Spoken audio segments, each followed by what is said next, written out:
Okay, so we also want to do a quick training on how to configure different users with different privileges.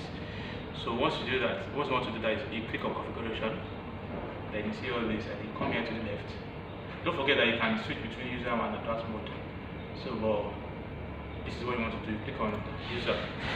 So this is an admin. Admin has access to every single section of the NVR. So you want to add a new user. Okay. Alright, so the admin of course has privileges to